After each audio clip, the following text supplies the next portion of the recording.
Welcome to my video on replacing the cam belt on the Volvo D5. I've got a 2003 D5 Volvo 163 engine, I do believe, and I'm going to attempt to test a few concepts. There's been a lot of reports. I'll just remove the engine cover. A lot of reports that you may be able to do it whilst leaving the crankshaft pulley in place. So I'm going to have a go at doing that in the hope it works.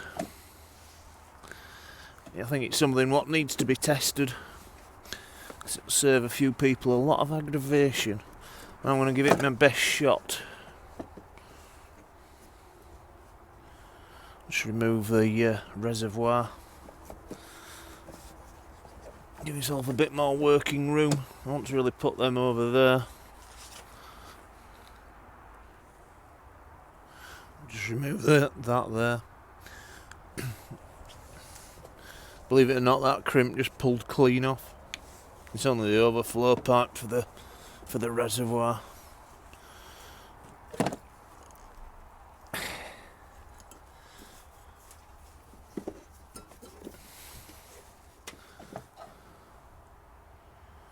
Seem to be losing something. That's just a dribble of coolant.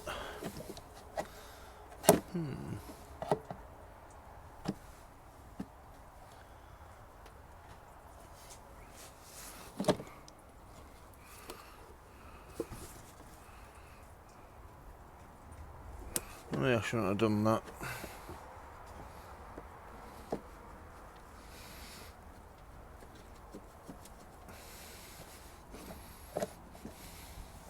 Well, we'll try and do it with them in place.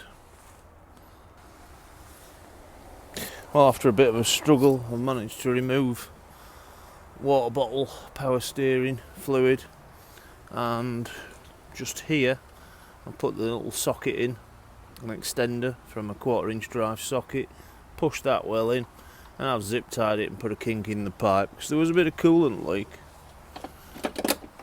I don't really want to lose all my coolant for the purposes of changing a timing belt, and that's given me access, combined with a fuse cover lid being removed, to this bolt, hopefully.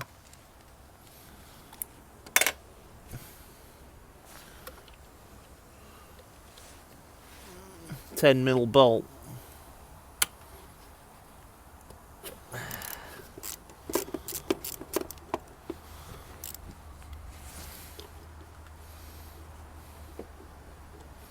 I'll just remove that. These belts look badly in need of a change. I can see some surface cracking. I'll show you in a bit. You'll see the condition of the cam belt. If I can liberate this cover. And there we are.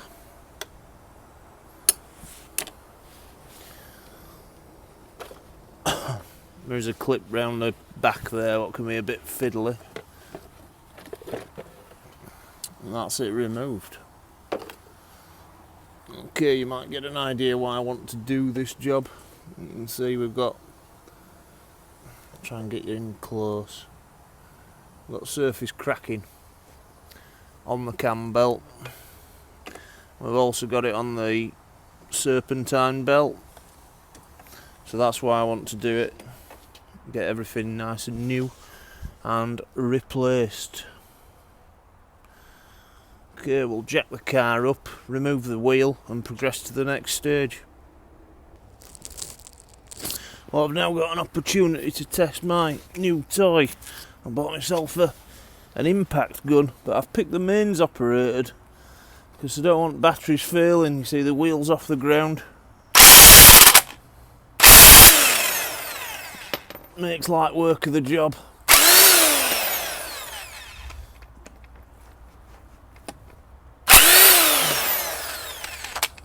They weren't very tight anyway.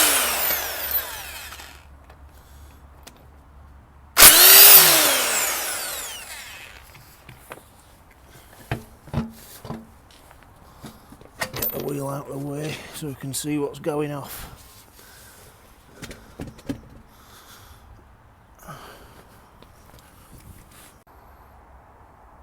So we're now underneath the car in the wheel arch, and we can't see any crank wheels.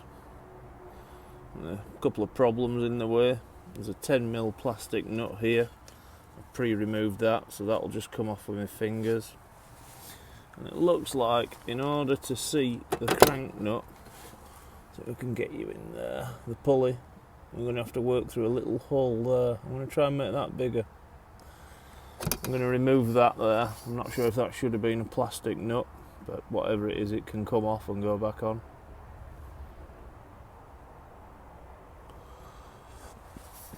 I'll remove that there. Bit of a struggle to liberate. I think we might be able to.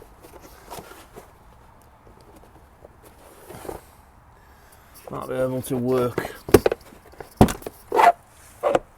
with the wheel arch cover folded. Maybe wedge something up there between the caliper just to hold it out of his way. Right, we're now at the stage of turning the pulley wheel. You're going to need a 30mm socket. It doesn't have to be a deep one, but that's what I've got, so that's what I'm going to use. What I want to do is align the timing marks up. So I'm just going to go in baby steps till that's achieved. Apparently this bolt should correlate with that one. We'll see how that looks.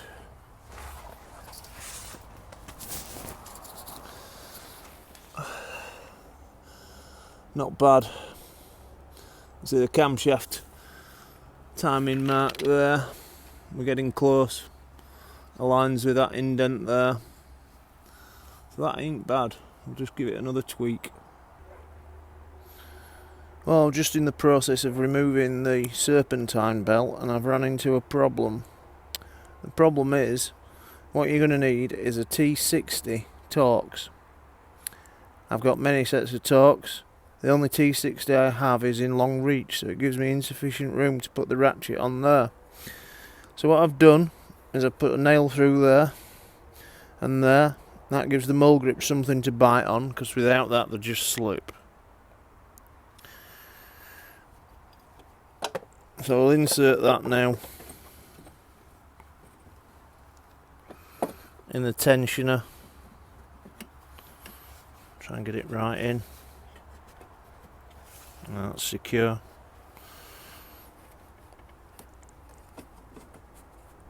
Pull back, take the strain off the tensioner. As you can maybe see, there's a good bit of slack appearing on the belt, so I can remove it. That's the old Serpentine belt removed. That's the inside. Condition is much worse than on the outside, so it gives me an idea what to expect with a timing belt. Okay, so we've got everything removed. I've got my timing mark aligned. What I want to do next is remove the tensioner, because I've got a new one to replace it. You can either use a 6mm Allen key in there,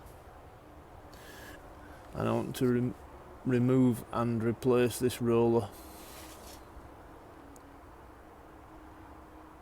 You can actually back the tensioner off just with your finger there, and that will enable you to give you enough slack to remove the cam belt.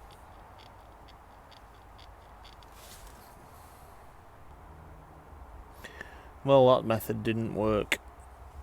I've removed the 12mm bolt there, and the tensioner has just slackened off. Should be in between those two marks there. So I'll now continue and replace the tensioner. That's the tensioner off.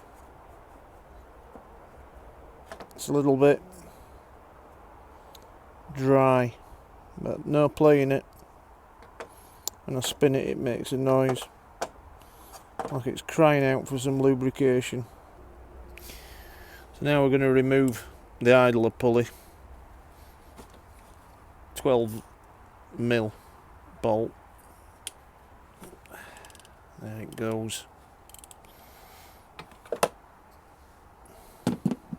See if I can work the rest out with my fingers. No, 2 hands on the job. I'll get back to you. Well, the idler pulley seems to be in better condition than the tensioner, even though that wasn't a problem. It was just rough running with that.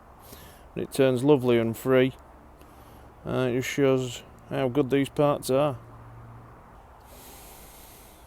So we've got the belt removed, tensioner pulley, idler pulley removed, and the belt's nice and loose here. So we'll go underneath and see if we can have a go at this trick. So we're down at the crank pulley.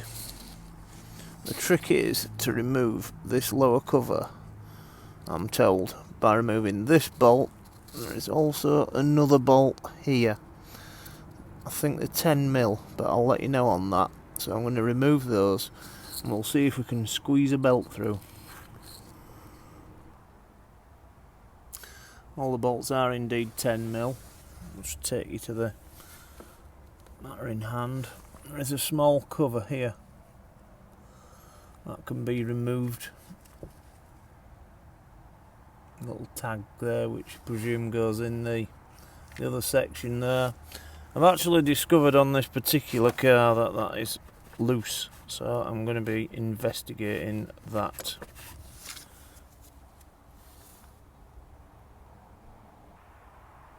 So I've got the old timing belt slipped either side of the crank, and I'm going to have a go at removing it from the lower end. We'll see how I get on. So it's nice and free. I've done jobs with better access.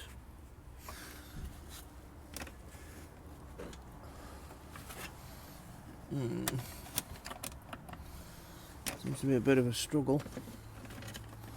Given this is the old belt, I can be a bit less gentle than with a new belt because it ain't going back on.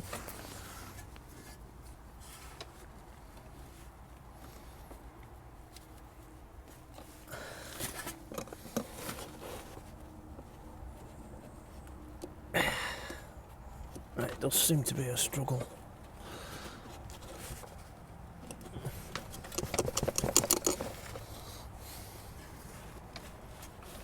Not sure I'm going to be doing it this way at this stage. Right, I'm going to have a try off camera, see if I can liberate it. Well, I've made a decision. I've tried wiggling the belt past the lower little peg you get, and it ain't coming. So in the interest of the quality of the job, I'm going to go ahead and remove the pulley wheel. So we're going to remove these bolts first, and then the main pulley bolt with the impact gun.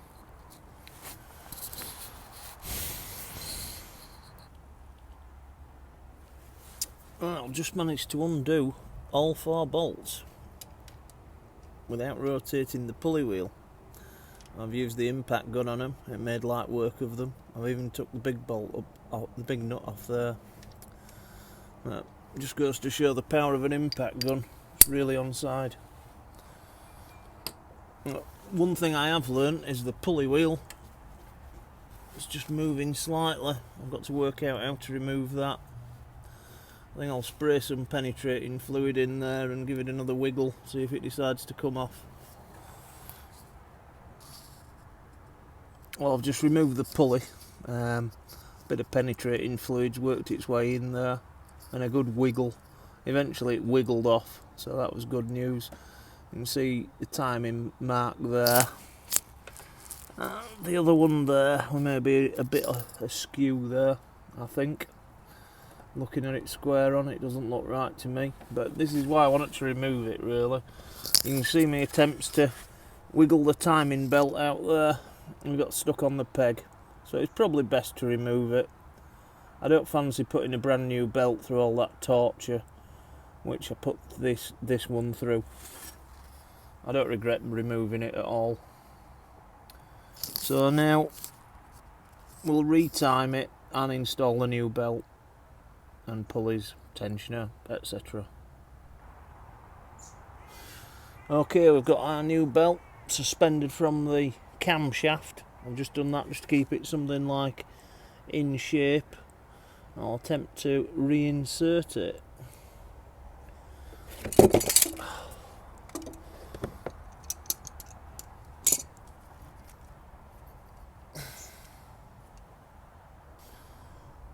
Okay, we've got our new belt. It's just hanging by the the camshaft. I'll attempt to reinsert it to refit the new belt. You can see there isn't a great deal of room here anyway, which is maybe why the pulley on method totally failed. See, there's a bit of a lip here. Just try and push the belt in the lip. You have to deform it very slightly. Well, that's roughly where we want it. We'll go do the top end. Right, we're on the top end now. You can see I've fitted a new tensioner. Sorry, bearing. A new tensioner there. So we should all be ready to go ahead and refit the belt. Now I've been told to keep the right hand side of the belt as we're looking at it tight during the refit. I will attempt to do that. There seems to be quite a lot of slack in it with it not being routed the correct way.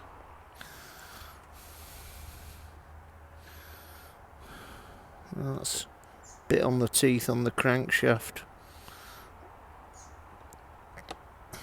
It could be the one. Yeah, I'm going to need two hands on that. I'm going to have to stop filming. Well, I ended up having a bit of a struggle, but I actually finished up on the cam with a belt. I went round everything else first, kept this side tight, got 50% of the way across, and then moved that tensioner across. And you see the Allen key head there. Keep that in the 11 o'clock position, it'll give you more working room. That's useful. That's used for tensioning in a while. Well, I've retightened this bearing idler, and now I'm going to attempt to put some tension on it. I've got my hex key, 12mm socket. Put the hex key in. I know it's on a socket, but an Allen key would suffice, I hope. I've just nipped it up to finger tight with the socket. I'm hoping it will stay there. I'll give this a nip.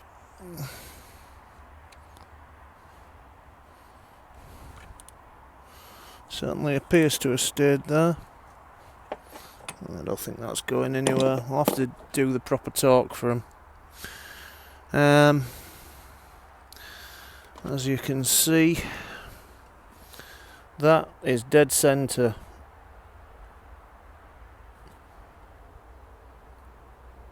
That's the correct amount of tension.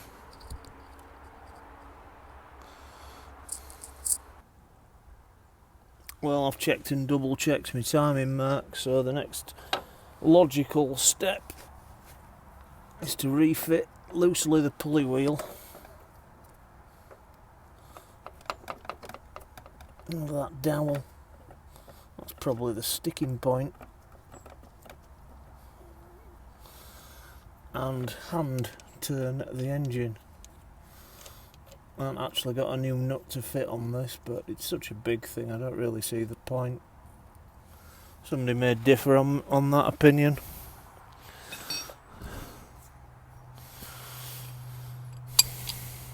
For the purpose of the exercise, I don't really mind taking this pulley wheel off to check the timing marks. That is no trouble at all.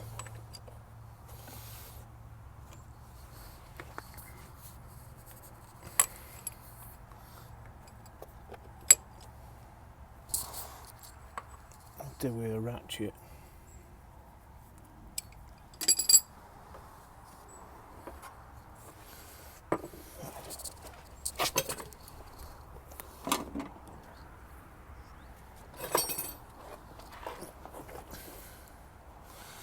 Should be feeling absolutely no resistance.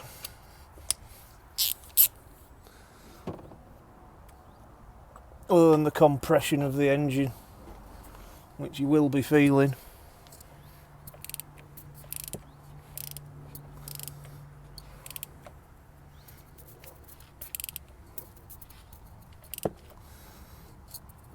Tends to go in pulses as it compresses.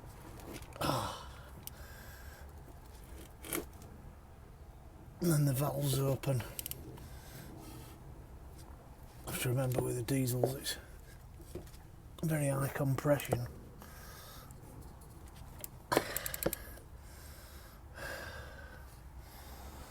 I'll just keep rotating and I'll get back to you. Well, I've done multiple turns of the crank, and you may notice, if you look at the tensioner, no longer central where we left it. So it definitely pays to do this as the belt settles in to the grooves on the pulleys. Well, I've done a few more rotations and a retension. Nothing seems to be moving now. I just want to whip this nut off and loosen the pulley just to further check the timing marks. My makeshift timing marks there are aligned, but I want to check the real ones.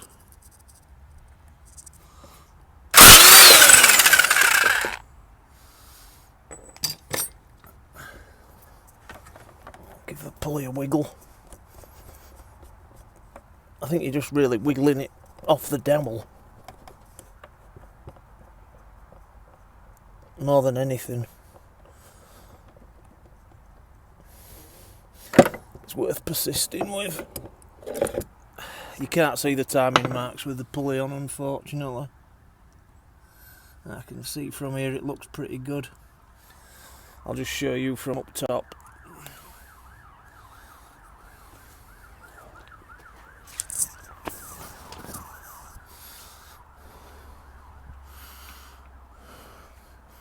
See, I put a little blob of thread lock on.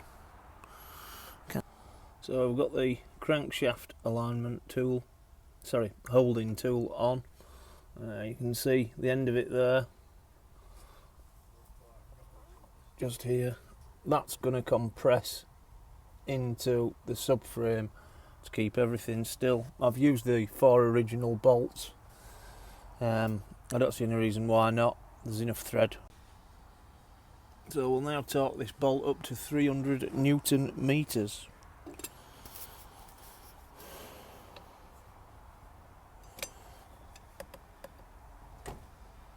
See, it's digging in now.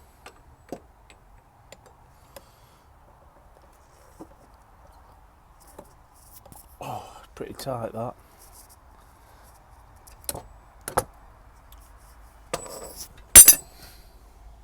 So that's the timing belt done.